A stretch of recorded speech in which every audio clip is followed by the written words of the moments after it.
J'étais avec le prophète Philippe dans un pays. On a prêché dans une ville. Et un monsieur qui était frère d'un ministre à l'époque, et qui nous ont dit qu'il allait créer un rendez-vous avec ce ministre. Alors on arrive dans la capitale avec le prophète Philippe Mukoma. On rencontre le ministre finalement. C'était le ministre le plus puissant et stratégique de l'époque. Et à l'époque on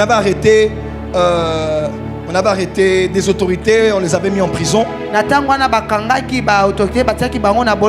Et lui, il était en sécurité parce que bon, c'est pratiquement le ministre chéri du président. Le prophèt Philippe prie de son côté. Et je prie à l'hôtel où j'étais à Radisson. Nous allons voir son excellence le ministre.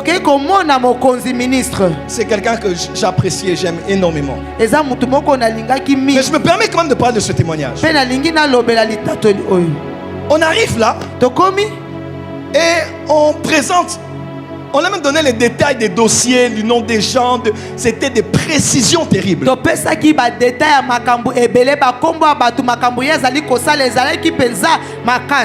Et il nous regarde et dit: je suis né de nouveau. Je donne mes dîmes.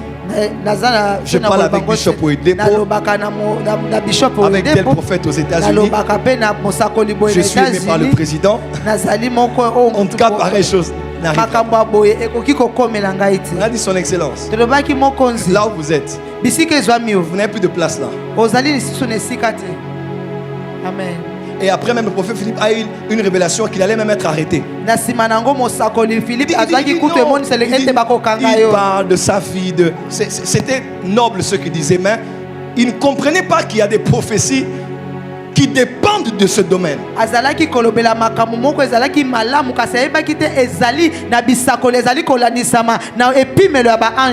c'est une prophétie qui dépend plus de que tu fasses bien ou pas dans le domaine des hommes.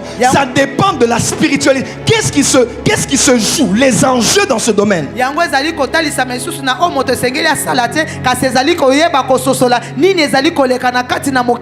Plus tard, il nous a reçus chez lui à la maison. Et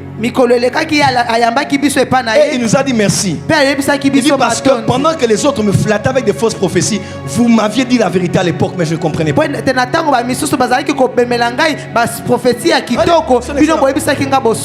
Vous allez quitter.